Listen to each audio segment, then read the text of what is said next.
தமிழகத்தில் ஜூன் 19ஆம் தேதி மாநிலங்களவை தேர்தல் நடைபெறும் என தேர்தல் ஆணையம் அறிவித்துள்ள நிலையில் திமுக சார்பில் களமிறங்கும் 4 மாநிலங்களவை வேட்பாளர்கள் யார் என்பது குறித்து தகவல் வெளியாகியுள்ளது. தமிழகத்தில் நாடாளுமன்ற மாநிலங்களவைக்கான 6 எம்பிக்களின் பதவிக்காலம் வருகிற ஜூலை 24ஆம் தேதியுடன் நிறைவடைகிறது.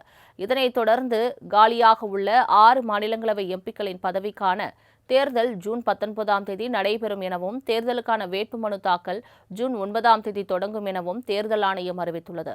தற்போது பதவிக்காலம் நிறைவடைய உள்ள 6 மாநிலங்களவை உறுப்பினர்களில் திமுகவுக்கு 4 மாநிலங்களவை உறுப்பினர்களும் அதிமுகவுக்கு 2 மாநிலங்களவை உறுப்பினர்களும் கிடைக்க வாய்ப்பிருப்பதாக தகவல் வெளியாகியுள்ளது.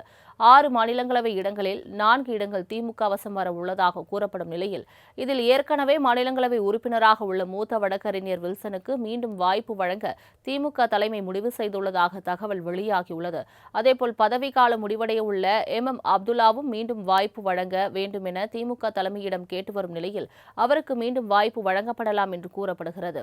2024 நாடாளுமன்ற தேர்தலில் திமுக கூட்டணியில் இணைந்த மக்கள் நீதி மய்யம் கட்சிக்கு 2025ஆம் ஆண்டு ராஜ்யசபா தேர்தல் வரும்போது ஒரு ராஜ்யசபா சீட் வழங்கப்படும் என திமுக அதிகாரப்பூர்வமாக அறிவித்தது.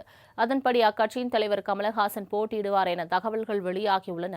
அதேபோல் பதவிக்காலம் முடிவடைய உள்ள தோமுச சண்முகத்திற்கு வயது மூப்பு காரணமாக மீண்டும் வாய்ப்பு வழங்கப்படாது என்றும் அவருடைய சீட் இளைஞருக்கு முக்கியத்துவம் கொடுக்கும் வகையில் ஒருவருக்கு வாய்ப்பு வழங்கப்படலாம் என்றும் கூறப்படுகிறது.